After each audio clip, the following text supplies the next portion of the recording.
Olá, povo de Deus, segunda-feira da 8ª semana do Tempo Comum, 28 de fevereiro de 2022. A nossa reflexão de hoje é a partir da primeira carta de Pedro, capítulo 1, versículos de 3 a 9 e Marcos 10, de 17 a 27. Bendito seja Deus, Pai de nosso Senhor Jesus Cristo. Em sua grande misericórdia, pela ressurreição de Jesus Cristo dentre os mortos, ele nos fez nascer de novo, para uma esperança viva, para uma herança incorruptível, que não se mancha nem murcha, e que é reservada para vós nos céus. Graças à fé e pelo poder de Deus, vós fostes guardados para a salvação que deve manifestar-se nos últimos tempos. Isto é motivo de alegria para vós, que, embora seja necessário que agora fiqueis por algum tempo aflitos por causa de várias provações. Deste modo, a vossa fé será provada como sendo verdadeira, mais preciosa que o ouro perecível, que é provado no fogo, e alcançará louvor, honra e glória no dia da manifestação de Jesus Cristo. Sem ter visto o Senhor, vós o amais, sem o ver ainda, nele acreditais. Isto será para vós fonte de alegria, indizível e gloriosa, pois obtereis aquilo em que acreditais, a vossa salvação. Chegamos ao último dia do mês de fevereiro, e depois de amanhã suspenderemos o tempo comum da liturgia para darmos entrada ao período da Quaresma, seguido do tempo pascal. Voltaremos ao tempo comum somente depois do domingo de Pentecostes, que neste ano acontecerá em 5 de junho. Nesta segunda e terça-feiras, estaremos lendo a primeira carta de Pedro. Quanto à autoria desta carta, é bastante discutida, mas há dois grupos de biblistas que se dividem nas seguintes hipóteses. A primeira: o autor é Pedro, ancião, talvez prisioneiro, próximo da morte. Escreve uma espécie de testamento cordial, muito sentido. Seu tema principal é a necessidade e o valor da paixão do cristão, a exemplo e em união com Cristo. Ele confia a redação a Silvano, isto é, a carta é transmitida oralmente por Pedro a Silvano, que a escreveu. A hipótese B: a carta é pseudônima, o autor é um desconhecido do círculo de Pedro, e na primeira hipótese teve de ser escrita antes de 67, a data limite do martírio de Pedro. Mas na segunda hipótese foi escrita durante a perseguição de Domiciano, por volta do ano 95, 96 a.C.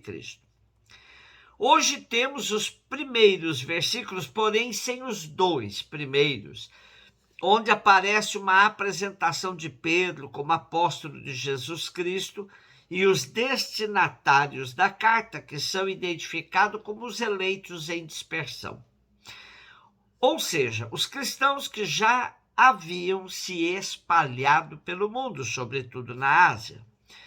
Os cristãos no texto de hoje são identificados como renascidos por obra da Trindade, habitantes do mundo, que, embora passem por tribulações, eles têm reservada para si a glória dos céus. Fica evidente que o autor se dirige a cristãos de gerações posteriores àqueles que foram testemunhas oculares, pois ele diz: sem ter visto o Senhor, vós o amais, sem o ver ainda, nele acreditais, e que isso será fonte de alegria indizível e gloriosa, pois obtereis aquilo em que acreditais, a vossa salvação. Porém, aqui se esconde uma das dificuldades dos primeiros cristãos. Como transmitir a certeza da existência de Cristo e de sua ressurreição? Esse era um grande desafio, crer sem ter visto. Marcos 10, 17 a 27. Quando Jesus saiu a caminhar, veio alguém correndo, ajoelhou-se diante dele e perguntou: Bom mestre, que devo fazer para ganhar a vida eterna? Jesus disse: Por que me chamas de bom? Só Deus é bom, mais ninguém. Tu conheces os mandamentos: não matarás, não cometerás adultério, não roubarás, não levantarás falso testemunho, não prejudicarás ninguém, honra teu pai e tua mãe. Ele respondeu: Mestre, tudo isso tenho observado desde a minha juventude. Jesus olhou para ele com carinho, com amor, e disse: Só uma coisa te falta. Vai, vende tudo o que tens e dá aos pobres, e terás um tesouro no céu. Depois vem e segue-me. Mas quando ele ouviu isso, ficou abatido. Foi embora cheio de tristeza, porque era muito rico. Jesus então olhou ao redor e disse aos discípulos: Como é difícil para os ricos entrar no reino de Deus.